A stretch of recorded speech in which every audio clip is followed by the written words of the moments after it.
Um, it's close to. It's getting up there in time. Stefan, because he was like an hour and 20 minutes late, he really had to apologize to to the bartender, the mid to night, mid to evening bartender, um, or shift bartender.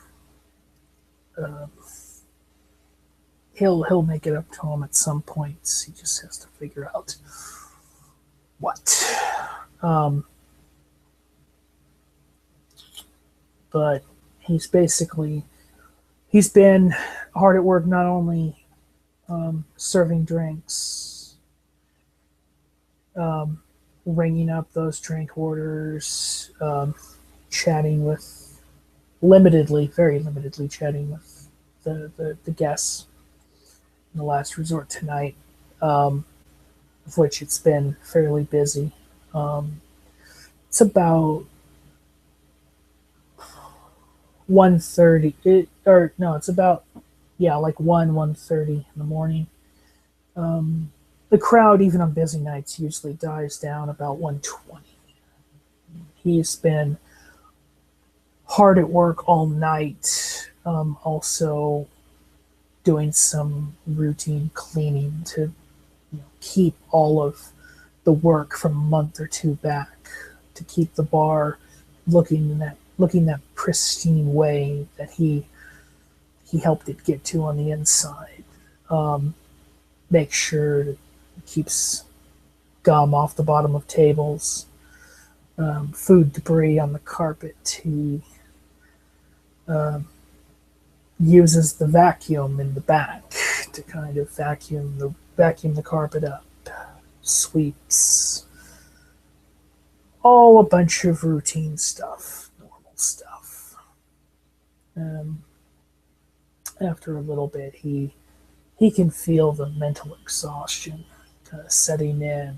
He goes back behind the bar and kind of leans against the back bar, putting his feet against the base of the primary bar, his side of where the patrons sit, and just kind of relaxes, watching the remaining guests and patrons in the last resort this evening go about their business, and waiting for anyone who might want some pretzels, chips, more drinks. A couple other patrons come up for things like that. One actually asks for a sandwich. Stefan promptly makes the sandwich for him, takes care of the other drink orders, grabs a few bags of chips, bowl of pretzels, pours it, leaves it on the bar. The sandwich is made using a sandwich press. He heats it up after making it, serves it on a plate to them. No silverware, just plates, or little plastic baskets actually. And takes the money for all the various transactions, rings it up. Few of the patrons leave them, dollar here, dollar there. The man who orders the sandwich actually takes one bite and is quite impressed. He actually leaves a $5 tip for Stefan. Stefan collects all the tips up, puts it in the tip jar behind, or sitting on the back bar next to the register, and resumes his place, kind of leaning against the back bar with his feet kind of propped against the back side of the front bar. Just kind of takes a mental breath. Mutt has finally gotten back to his apartment after a grueling search in the cemetery the Pleasant Waves cemetery that the previous night before had him being staked after fencing. As Mutt walks up the stairs to his apartment, he rubs his hand on the place where he was staked, feeling a slight ache, but oddly enough, it feels more like a bruise, as if someone's just punched him really hard in that part of his chest. He gets inside of his apartment, locks it up, takes off his leather jacket, pulls it up, and looks at the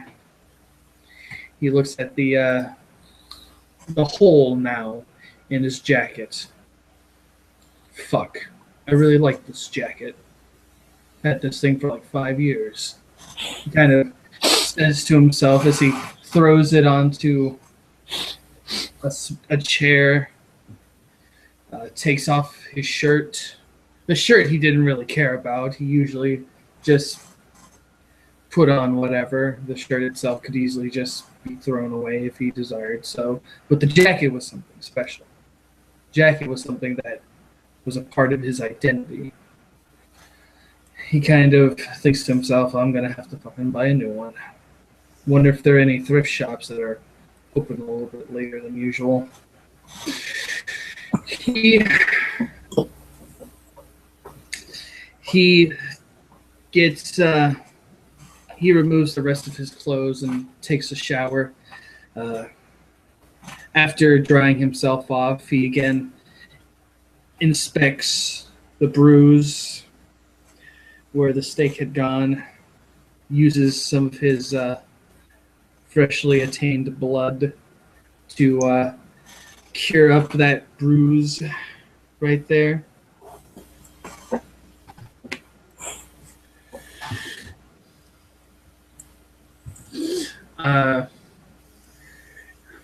Mutt sits down on his couch, sighs a little bit, rubbing his eyes, trying to let everything that has happened sink in.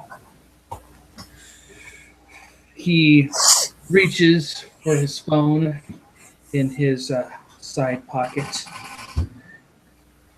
turns it on, and looks at the message that was left just a night ago from Stefan, telling him to come to the Pleasant Wave Cemetery because of Axel. Mutt decides to, maybe I should pay Stefan a visit. He probably wants to make sure I got out okay, all things considered. He goes to his closet and picks out a different shirt. Looks at his leather jacket rather sadly.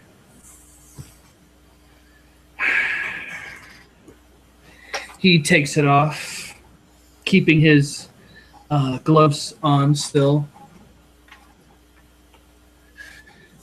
Kind of pets his jacket a little bit as he takes his knife and his pistol that he had with him, leaves the pistol on a little desk, but takes the knife and puts it into a side pocket. Just in case. I can't be too careful. I don't want to lose it again, he says, as he gets his stuff back on. And as soon as he got to his apartment, he's already gone. Locked it up and is walking towards the last resort.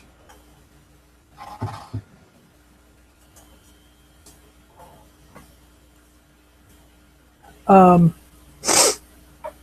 you live in the projects, correct? It's that little piece of area that's close to the projects, but it's a little bit of downtown, so it's slightly cheap. Okay.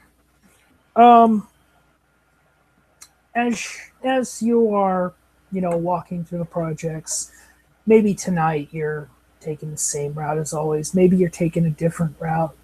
Maybe you want different scenery. Maybe that'll help clear your head. Who knows, right? But as you're walking along, you get 5-6 blocks away, and you spot something that you previously had not. Indeed, you don't usually take this route. It's usually a lot more controlled. There are a few merchants that own businesses. There's a convenience store. It doesn't look like much on the outside. The inside tends to be a little neater, but the shelves are still relatively sparse. There's a small Puerto Rican restaurant across the street from that, and a few doors up, further into the projects, by up, you see what looks like a secondhand store. You didn't even realize was there. Mutt, seeing this secondhand store, he goes to where the sign would be for times of operation, wondering if maybe he's found one that is open just a slightly bit later than most, and hoping that maybe they'll have some stuff that's his style. The odd thing about the store is when you approach closer, you're at the door. There are bars on the windows. There are bars on the outside of the door. And on the inside, you actually see what looks like a couple security guards. And you see 24-hour. He goes, well, now, this is what you call a diamond in the rough. But it's only 24 hours on Fridays and Saturdays. Fridays and Saturdays. But Mutt kind of sees that as slightly odd, but he's not going to lift the gift horse in the mouth. He opens up the door just to see if they're wanting some business. The door is unlocked. As you walk in, the two security guards, they're talking amongst each other. They don't seem to notice you initially. Mutt's gonna get a good look over the place, just to look at the various shirts and things about. When you actually walk in about 5-10 feet, you notice that. Actually, make a perception alertness roll. Okay. Just standard difficulty.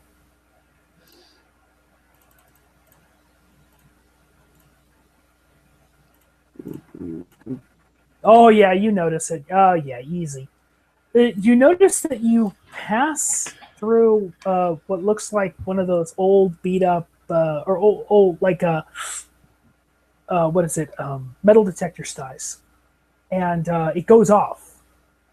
The security guards look at you. Oh, good evening, sir. Can you empty out the contents of your pocket really quickly? Mutt goes through his pockets. He goes. Oh, he pulls out his knife. Oh, I guess that's probably what set off. Sorry about that, guys. Don't worry. Just put it in the basket. You can get it on your way out. Thank you. He puts it in the basket there. And with that out of the way, he is going to get a good look at everything that's here. When you initially walk in, you see a couple shelf islands. They have various little knickknacks. Some are all like dishes, glasses, cups. You see some books off to the side.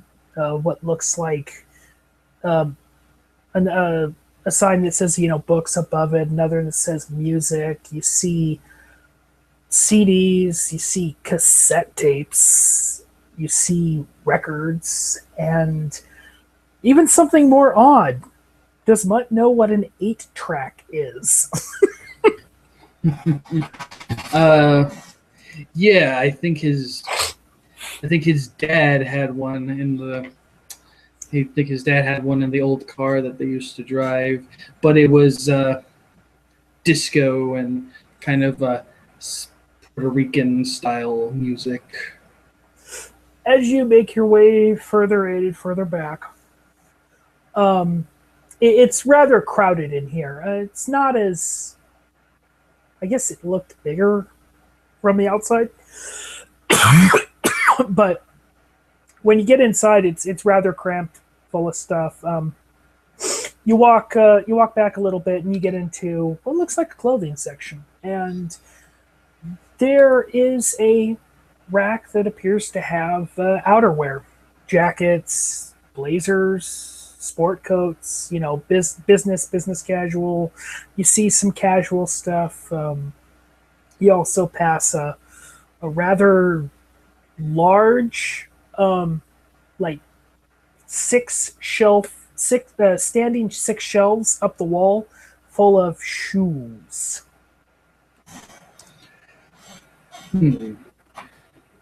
Mutt's going to look at some of the shoes, see if they have any boots. Just do a little shopping. What is Mutt's shoe size? 10.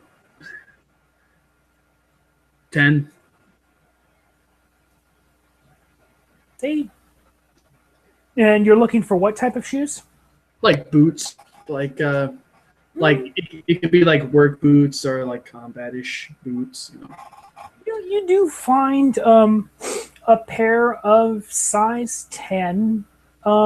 They're pretty well worn, but they look like they've been cleaned up a bit. They don't smell or anything. But yeah, a size 10 pair of what looks like Doc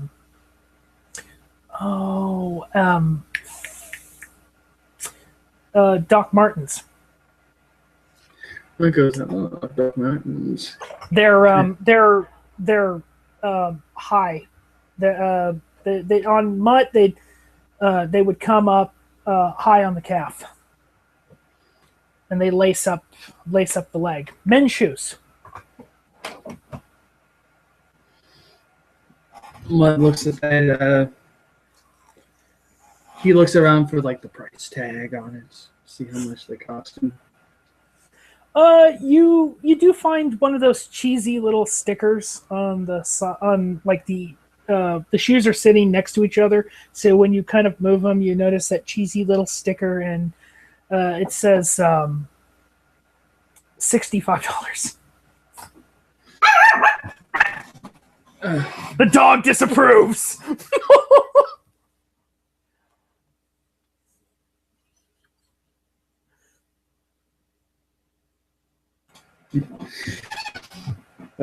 Some little dog must have gotten out, Right. barking, making noise at the entrance before it scurries off. The boots are rather well worn. Yeah, not work boots. They're like casual or dressy casual kind of boots. But yeah, they're a bit well worn. You see some scuff marks here and there. No rips, but yeah, the soles are a bit worn. Mutt just kind of looks at the boots. He goes, not for $65. Maybe not right now. My boots are still pretty damn good. Lasted me this long. He moves away from the shoes, and he goes towards the outerwear. And you're looking for a leather jacket, something similar to what you had. You know, get that punk look. Yeah. Okay. As you're looking through, you don't actually see anything that looks like what you would want. You know, like what you have, albeit with a hole in it.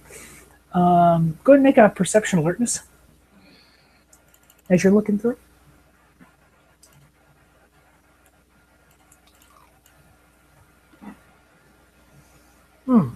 He's just kind of moving. There's like, no. Kind of looks at one. It's kind of a weird color, like auburn or some kind of weird magenta blazer. He goes, if this was the fucking 70s, maybe the 60s. As you look through all the various jackets, behind a couple of those like 60s, 70s, maybe even 80s, throwback type of coats or sport coats or whatever, right? You see hanging, it's leather. It is leather. It is black. But it's like one of those like club style leather jackets. So it doesn't have, you know, the belt, like the belt type thing around the base, the waist of the jacket. Yeah. It's completely smooth leather, polished, but yeah, smooth polished leather, and it looks rather fancy, dressy. Like, you know, you've seen people go into those clubs like Club Deep and the Emerald Scorpion trying to look all hot shit. What this jacket looks like. He looks at it a little bit.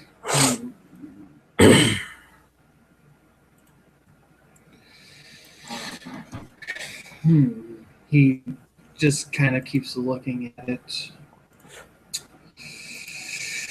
Decides to take it out and just kind of give it a better look over. Maybe try it on, see how it looks. When you try it on, the look is pretty odd to you, pretty awkward. It doesn't feel right because, you know, it's not the style of your leather jacket. You know, that retro 50s kind of 50s, 60s, 70s, 80s kind of hard, tough look, but it is in your size. And it's the only jacket that actually, now that because you saw some size tags, it is the only jacket that is actually in your size. And there's only like one small rack of jackets and coats. Yeah. He kind of fluffs with it a little bit. He's kind of making a little bit of a face where it's like, it's really not what I want. But and as you hold your arm out, you notice there's a tag. And you can see the number on the tag. Looks at that tag, see $30. $30. He goes, it's not exactly what I want, but for $30 it'll do. Maybe I can order some of those spikes and put some spikes in it. Maybe I can rough it up a little bit. At least until I can get a proper one. He takes the jacket off and kind of puts it back on the hanger, and he takes it towards actually, do they have a shirt section? I would assume so, yes. Yeah, there's actually like 6 racks full of various shirts, button-down T-shirts, like Dickies style work shirts. Mutt is going to try and look for women's shirts. Well, you know, women's clothing section. Yes. He's gonna try and look for hand-me-down kind of black shirts, band shirts, shirts that got crazy stuff on them, even shirts that look like they've been. Any particular type of band? Like any particular band? Uh, I'll let you decide. Well, maybe you might be trying to see if you can find a Ramones T-shirt or a Sex Pistols T-shirt. Especially one of those like tour T-shirts. You know what I mean? Yeah. Sex Pistols Live, that kind of thing, right? Well, you don't find anything like that, but you do find a few band T-shirts around. One you've how like has Mutt ever been to the West Coast? Yeah, has he ever been to the West Coast or middle of the country, Midwest or Southwest kind of thing? No, like generally the only, well, like he was born in Florida, so he was kind of raised there. But yeah, he's gone to like on vacation and such. He's gone to Texas, that sort of thing. Louisiana, Alabama. Band name, and you actually see about like two of these shirts. They're both the same size. They would fit you. They might be a little tight, but who cares, right? As long as they fit and they don't rip. The band name is Stellar Corpses. And it's not a band you've like ever heard of on the East Coast, but it looks really cool. The design and logoing on the front has like zombies or skeletons, on it. It looks pretty funky, pretty, punky psychobilly kind of look. But he'll take one of them and he'll put it over his arm, and I'll just have him do a perception alertness just to see if he finds any other kinds of shirts of interest. Okay. You see a couple other band shirts, Pink Floyd, Led Zeppelin. You also notice that on the top of the rack, you notice the sign that when you kind of look up and look around the rack, it says buy one get one free. Mike goes, all right. Seems to be my lucky day today. He'll go through some of them, and he'll find a. I'll just do a random roll, and no, he goes through it, and he finds a group that's not necessarily punk, but they did fit the punk lifestyle. He sees. Oh, I got a perfect one. All right, go for it. You find a Pink Floyd The Wall T-shirt. Is it the one with the hammers? Yes. Mutt goes, yes. It has a pair of crossed hammers on the back and a wall on the front. Yeah, it's like Mutt goes, that's yes. And he goes, all right, I've done my shopping for today. It's a good thing Lacey isn't here. She'd probably want to put me in one of those. He looks at some of the rather nicer looking shirts, ones that would denote some kind of respectability. Goes, no, thank you. He takes it to the where the registers would be, and he kind of puts them down on the little on the table and goes, I would like to take these. The man behind the counter, he has about middle-aged black man. Says, all right, rings you on up. Would you like a bag for these? Mutt goes, yeah, I'll take a bag for the shirts, but the jacket I'll wear out. Okay. He takes out a plain, nondescript paper bag, folds up the shirts, places them in one after the other. It's not a grocery bag. It's like a medium-sized bag. And you see, uh, what is it? $36. Okay. Yeah, Mutt goes into his side pocket, pulls out his wallet, checks his cash. He's got about. Do you even have to roll for like money wise? Let's see. You've taken cabs. Probably spent some. What's your resources? Resources. Is it like one, right? Where would resources be? Background.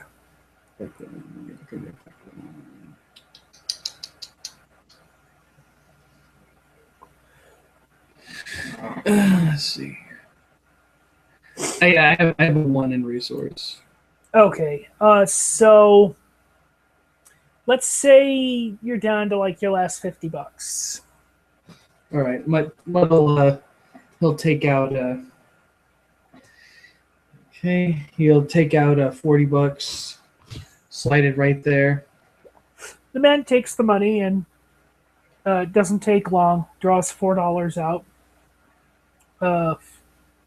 Grabs a little receipt off his register, places in the bag, hands it to you with your change. Thank you very much. Have a good night. Be safe out there. Thank you, sir. You have a good night too. Oh, thank you. Mutt will fluff the jacket a little bit.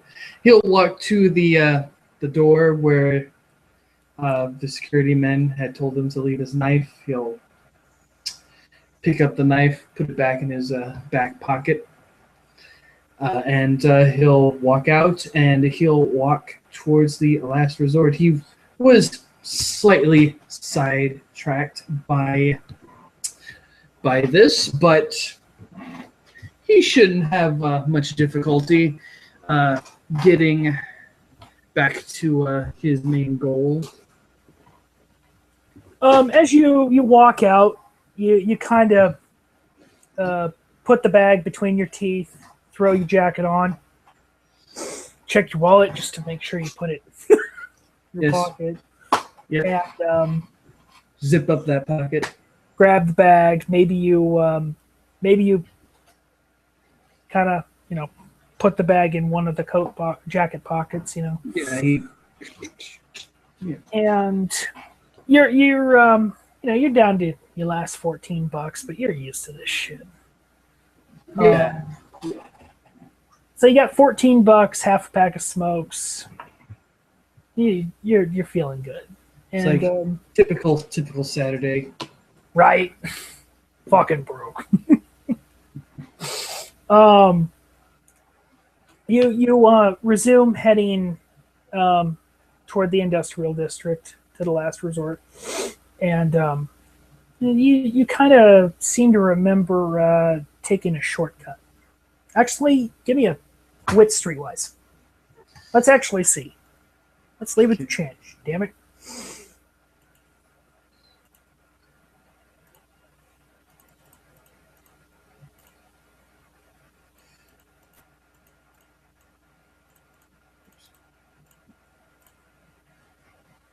Yeah, you actually seem to remember this really nifty shortcut between the projects and the industrial district, and you take that. It shaves maybe 5-10 minutes off your walking trip, but eventually you after 30-45 minutes or 30 minutes, say, you make it to the industrial district right outside of the last resort. Mutt will he'll kind of huff a little bit, letting some of the Blood goes to his lungs to let him. Okay, let's do this. He walks to the door, opens it up, shuts it behind him, and walks straight to the bar where Stefan is. When you walk in, the bouncer kind of looks at you, sighs you, nods. Mutt will give him a how do you do kind of thing with his fingers. He kind of mockingly does the same thing back to you. And walk up to the bar. Stefan sees you immediately, or is just coming out of the back when he sees you restocking some beer. And a liquor bottle or two. Matt, I did not expect to see you this evening. Mutt just kind of smiles at Stefan and he goes, just one of those, spur of the moment things. It's like, how's your shift been going? Oh, not too bad. Just like last night, I had to make up for being late, but decent. Let me just put these things away and actually they're going to be closing. It's about 2 o'clock. Sure enough, you look up at the clock, the top on the wall above the bar, and it's just about like it just hits 2 o'clock when you walk in. Or 5 minutes to 2, I'm sorry. Everyone else is clearing out about this time. The remaining 2-3 people. The bouncer looks at Stefan. You really can't serve him tonight. Are you going to see him out? Stefan just nods and says, it'll be fine. Says, okay. He goes to the door, kind of pushes the stool back into, the corner off the side. And you see him flip a latch. And says, well, I'll see you tomorrow night. And he walks, or Monday, yeah, see you Monday. And he walks out.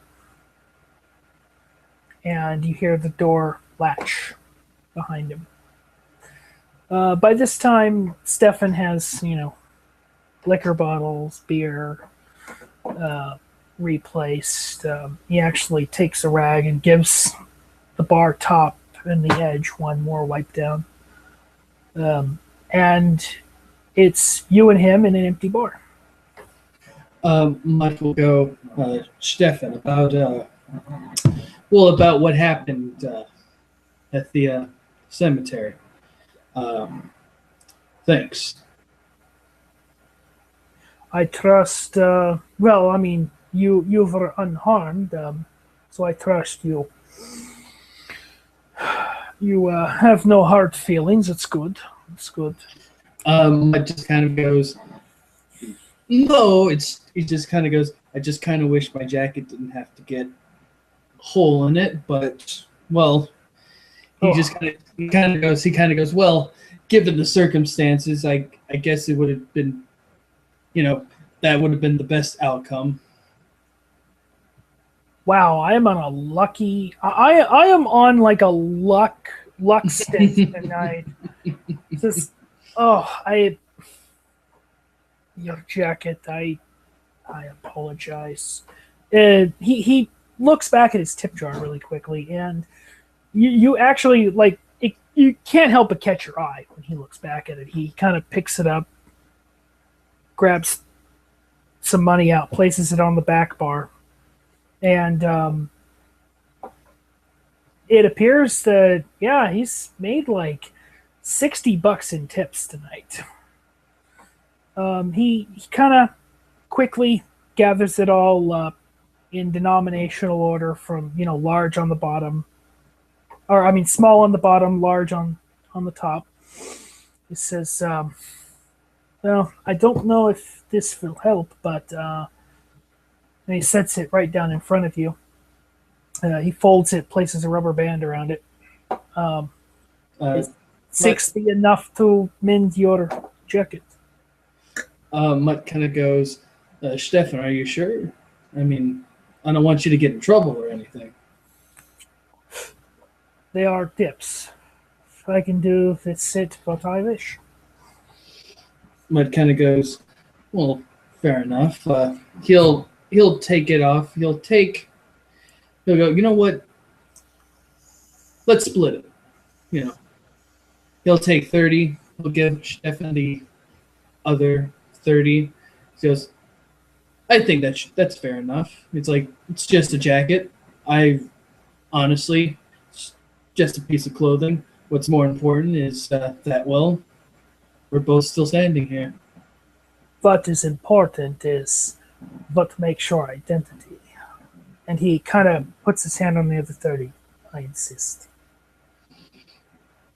Mutt goes, okay. And he'll take it and he'll wrap it up, put it in his pocket, and he kind of goes, also, Stefan, well, what happened with Axel, I kind of get what I kind of get what you were talking about. With about what specifically?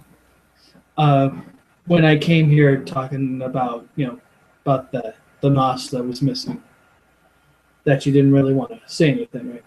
I get what you were, I get it now, what you were saying when you didn't really want to tell me too much. I mean, What is this? What is this realization? This light bulb? he just kind of goes, well, it's like with what happened with Axel. I mean, Axel's a part of your family. I mean, you really didn't want, someone to see him, not being Axel, like that. It can be frightening, I guess, and I guess I don't know. Maybe it took a little bit to call me up and someone that's not in the family to help out on something like that. So you came to realize that maybe the reason why I did not tell you about Sinosfrotu's issue is because you realized that maybe it was because I did not want to expose a weakness. Yeah. I mean, he kind of goes, even though you know that I personally wouldn't do anything to mess with you or the Nosferatu, at least not negatively, that doesn't mean that everybody else wouldn't. I wouldn't want to be responsible for that. He kind of goes, I guess it took, someone, a little bit wiser than me, someone, a little more mature than me to make me realize that. But do not cut yourself too short, Ruben. But you know a lot more about certain things than I do. When it comes to the streets, for instance, I would be lost. Whenever I go into the projects, well, I'm sure you have seen that I can pass without a trace if I wish. Yeah, Mutt just kind of goes, yeah. Because that thing you do, it's actually really nice, able to, if you need to get out of somewhere, just kind of slip in through the crowd and you're gone. Out of sight, out of mind. If people think they do not see you, are you really there? But as far as saving face, before Axel removes the stake from your chest tonight, we actually had quite an in-depth conversation. Did you? He Mike kind of goes, I didn't really hear too much. I mean, honestly, I don't even remember really where I was. He laughed a little bit, but I heard bits and pieces, but it was more of as if someone was saying something to me in a kind of like in a muffled room. Well, I told Axel that in regards to what happened last night, well,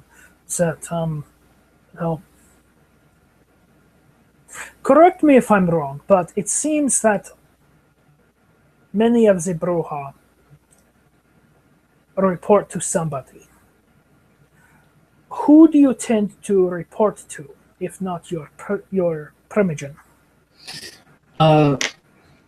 Mutt will go, well, if you mean someone that I talk to about things, I usually talk to Lacey. And Lacey usually is the one who tells Mr. Parkins about various things that has been happening, correct? Mutt goes, yeah, I mean, I guess he trusts her enough that, if she says something that, must mean something's good. I mean, he kind of goes, she's got a good head on her shoulders. Indeed, she does. Well, I actually wrestled with this before I said it, but Lacey should know about that. And Mutt goes, yeah, because I was excellent. responsible, I told Axel, I assured Axel that because I have talked to Lacey, I have given her some interesting news about Damien. I was the one who chose an area, Shell Beach, out of the way of people. I told her that Damien, in Damien's best interest, it would be advantageous for him to spend more time with his own clan, to see if maybe that apathy that I seemed to notice might go away if he was dealing more with other Brujah instead of always going to other clans. She did not take it extremely well, but she did not lose her temper. And that surprised me. So, in the interest of saving face, because it would be far too embarrassing for you to tell her that you were staked by the likes of somebody like me, I will explain to Lacey exactly what happened and why it happened, but that you were safe the whole time, that you left unmarred, unmolested, and that it was done in the best interest of both yourself and Axel, given the circumstances. Is this agreeable? Mutt goes, yeah, it does. I appreciate that. That you do that. I figure if Lacey decides to get angry, upset, or even uppity, I have dealt with things like this. I can deal with it again. Mutt goes, all right.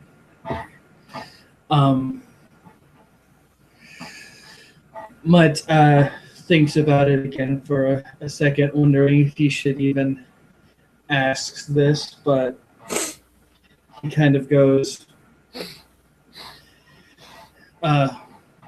Stefan, I don't know if I should ask this. I might be overstepping myself, but you know, the missing Nosferatu is like it's like I said, I get why you didn't want to say anything, but it's at the same time I think about it and I think about, you know, what if something like that happened to Lacey? You know? I mean, yeah, If I would. something like that were to happen to Lacey, you would do whatever you had to do. Probably within just amongst the Brujah to find her and to get her back safely, if it was Yeah, possible. yeah, You would not want to necessarily involve others because then you would have to owe them. yeah, yeah, And the currency of the Camarilla are boons.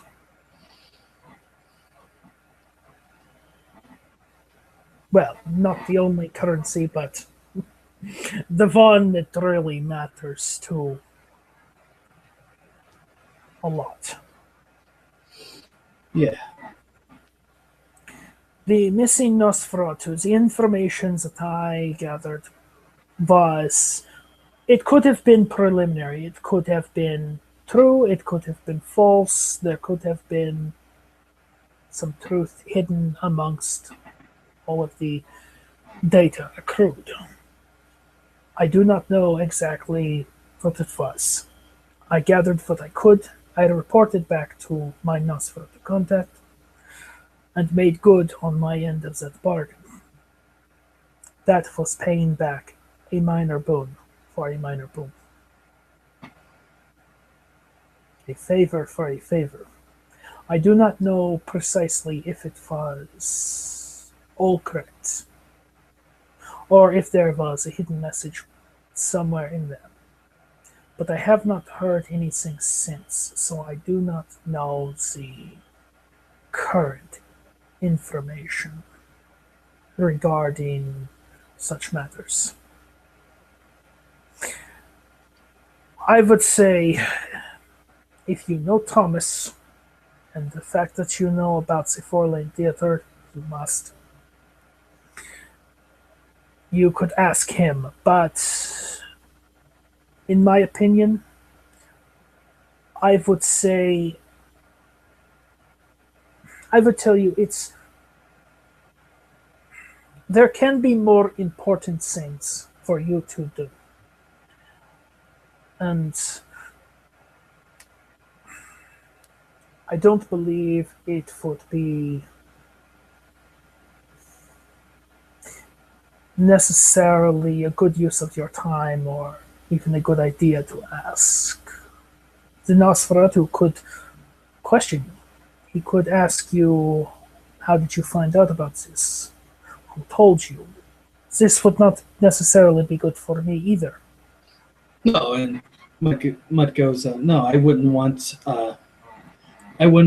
you know, to step on your toes about that, and especially if, well, if your contact gets upset, he may not talk to you. Well, that's just bad for everybody. That was actually the main reason why. I like to keep a level of professionalism. So I would say leave the missing Nosferatu to the Nosferatu. But I can tell you right now, if Lacey did ever disappear, if you did require help finding her, it is in everyone's best interest if she was found safely and quietly, without too many people outside of the Brujah numbers, the circles of you all, to find out about such things. I realize that Lacey has given Mr. Parkins quite a bit of information, and that type of thing it does not go unnoticed. And though I do not know exactly what her full importance is amongst you all, it probably would not bode well for the rest of the kindred in the city if she were to disappear. Even worse if she disappeared for very long and ended up actually and finally dead.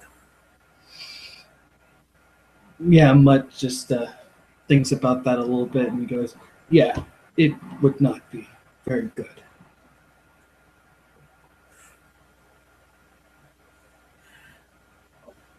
But, oh, I must be, we should be going. Yes, it's. I'm pretty sure that you want to get home. You've had a very rough night, but Mutt'll kind of show his jacket off a little bit. He goes, "Luckily enough, I found a thrift store, and they had a jacket. Not exactly my style, but it'll do." It does not look bad. Well, thank you. As you go out the door, Stefan closes it. You see him kind of check the latch a little bit, and he turns the lock, places keys back in his pocket. Shall we look? All right. So, tell me, did Axel give you any other enlightening little tidbits? Well, Mutt just kind of goes, essentially, he just kind of told me a little bit of what you said, that, clans, clans don't exactly want other people to know what's going on. It's, try to keep it amongst themselves. Sometimes. Yes, he says sometimes if it's something that would affect not just themselves but everybody, that's when they would kind of try to branch out a little bit. But he kind of goes, essentially what it is the clan has to rely on its own 2 feet to show that it can handle its business. That can be the general idea of it all. In extremely dire circumstances, multiple clans or factions or sects, they'll work together, specifically within larger factions like, the Camarilla or whatever other factions there may be. I mean, there could be as many factions of our kind as there are politicians. Isn't that a scary thought? Mutt kind of goes, yeah, I mean, he kind of jokingly says a little bit, goes, regular politicians are kind of bad enough. Imagine a kindred politician. They would probably either be Toreador or Ventru. With the occasional Brujah radical. Mutt just kind of laughs a little bit at that. Hmm. He seems to be in a slightly better spirits than he had been. But now, even though it wasn't the most pleasant thing I said to you, the last time you stepped into the last resort and we had that chat, at this point, what I told you about losing your temper, just imagine if you did not walk out of where you were. Just imagine if, after I had staked you, you had actually been missing yourself. Nobody would know where you were. Nobody would know where to start, and nobody would be the wiser if you disappeared. Sure, they would be up in arms. One of their number disappeared. I'm sure Lacey would be quite pleased to know that he disappeared. How did it happen? But now you know just how serious I am and just how capable I am. It's not a threat. It's just a simple statement of fact. Just imagine if you needed somebody or something to disappear. How would you do it? Say it's a person. Mutt just kind of thinks about it a little bit, and he kind of goes,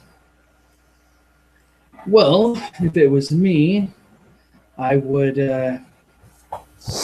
hypothetically, of course, if I needed to bury or get rid of something like a body, didn't have much time or anything like that, maybe." He kind of makes the motion of chopping as if to dismember the body, then set it aflame to kind of burn up the body as best as possible. And where would you do this? Where would you hack up the body? Where would you burn it? Somewhere far enough away from people that for me to do it would be a And if somebody were to go out to that area, maybe something you're not aware of. Maybe you're on someone's property who lives in a rural area outside of the city, were to spot blood. Maybe even they have a dog. Maybe they smell where you buried the corpse. Decomposition. Decomposing bodies can be smelt by animals through dirt. Then what? It's found. Mutt kind of goes, "Yeah, I see what you mean." And what if you accidentally cut yourself and some of your blood, your DNA, were to get mixed up in it? What if that is found? Could you imagine what prison or jail might be like for you in this current condition? He would kind of go, "Yeah, it would be a little tough to say the least." In this existence, you have to be a lot more careful than you would when you're immortal. Because if you're caught by the authorities, they're not going to ask questions until the time that maybe you're sitting in a cell, the sun comes up, you have no way of really shielding yourself. Then what happens to you? When the rays of the sun hit you, douche, dust. How many questions do you think that would raise with the authorities when they find a pile of ash in your Mutt goes, he'll go, 20 questions. There'll be 20 questions, and all of them will lead them to one singular answer. You burst into flames, and then there was only left greasy ash. How could this happen? Think about it this way. You have seen movies about vampires, werewolves. There's usually somebody a mortal, who stalks them in these movies, correct? Yeah, yeah. Imagine The, if that were he real. kind of goes, Hilson is usually what they call him. Imagine if instead of fiction, imagine if that is real. Mike kind of goes, "You mean to tell me that there's possibly people that would do, or you're saying that there are actual Helsings?" I do not know. I'm just saying, what if fantasy were to become reality? I do not know if there are any. I mean, it's kind of ridiculous when you think about it. You It know, does. It does, but Mutt just kind of goes, but but it's in order for them to actually do this, they would have to be on some kind of holy crusade. After all, how are we created? We die, we are fed blood, and we rise again. They would have to be on some kind of religious crusade, thinking that maybe we are some kind of abomination of the devil. It sounds ridiculous, too ridiculous to believe. But the notion that fantasy could become reality is a thought. If the mortals find out about us, they might actually question what is going on here. If they see one of us feed, they might raise that will raise some questions in their head. And then what do you have? A breach of the first tradition. and Mutt kind of goes, and with that comes the instant the kindred that does it, you're instantly meant to be caught and to be killed. No mercy, no trial. Oh, the mercy for you will be a quick death. The trial will be brief, and you will meet the sheriff of the city. All Camarilla cities have various positions. The sheriff is only one. And he usually does not work alone. Just like mortal sheriffs have deputies, so does the sheriff of the Camarilla city. And their dogs bark loud. Mutt goes, I see.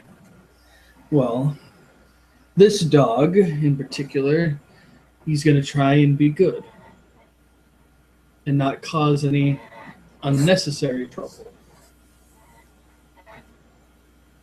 That is the correct answer. That is what we all strive for.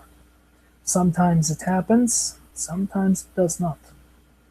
When it does not, you have to see if you can clean up the mess, but at some time, you cannot clean up the mess, and then you have to prepare yourself for what could be inevitable.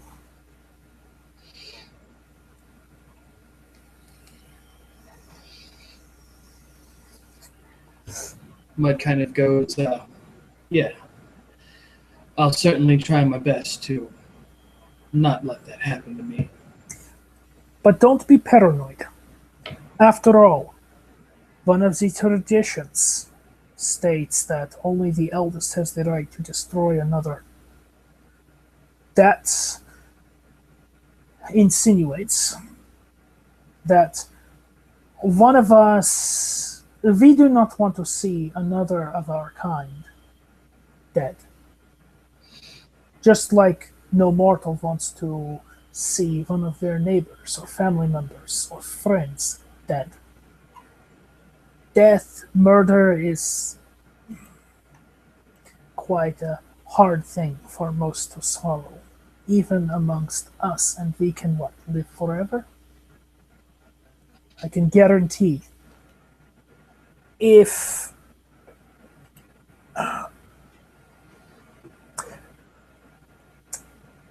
I had not been able to stake you, or Axel, if things had been different,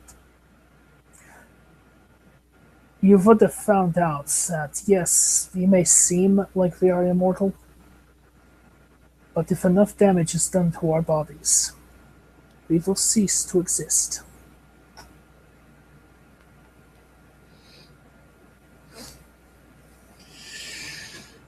Yeah. And he kind of goes, and I can also see how quick things can go downhill sometimes. Indeed. But don't just think about all this depressing, drab tripe. You don't need to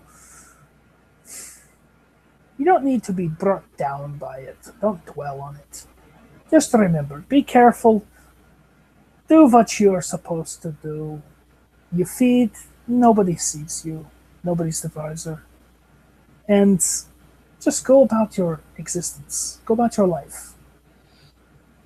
Mutt smiles at that and goes, "Thanks. I appreciate that again."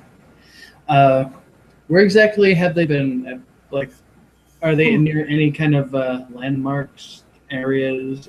Um, while you've been walking down the road that runs across the top of the downtown district. Um, oh, I don't suppose I wanted that. And oh god, excuse me, freaking burp and shit. And you actually, the way you've been walking, you pass by what looks like a K Bank. You see a sign, big sign, it says K Bank on it. And you Mutt kind of looks. Hospital grounds.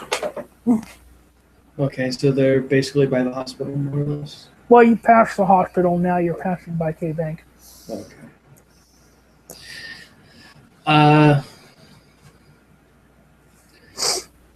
Mutt will he'll essentially just kind of look over the various buildings as they walk, just kind of taking in the scenery.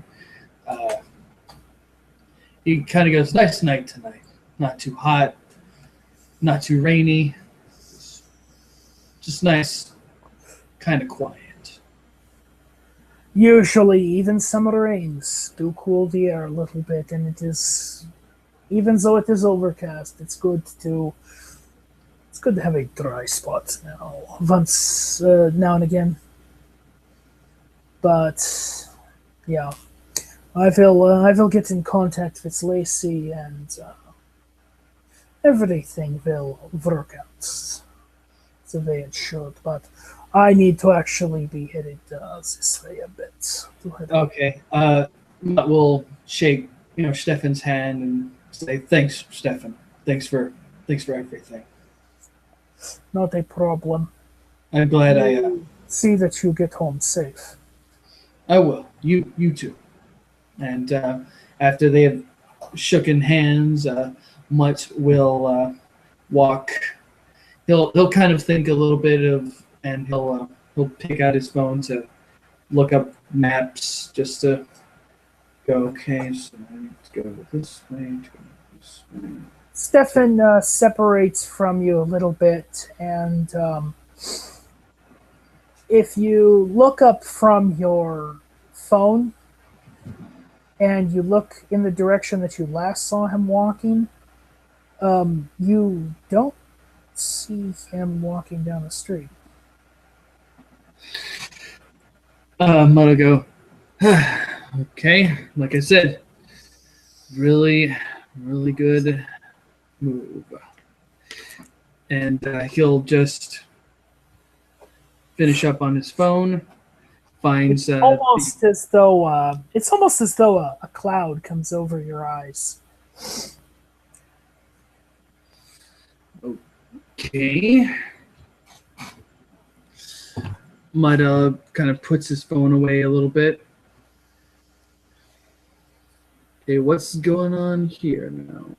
But when you look elsewhere, presumably pointed more in the direction of the projects. When you look away from where Stefan was walking, you don't have cloudy vision. Only when you look in the last direction that he was walking. Okay. You don't know why, and you don't really think twice about it. It just, I mean, it is a little darker the way he was walking. One of the street lights is not on at the moment. It's like it's cycled off. Mutt will go, "Okay,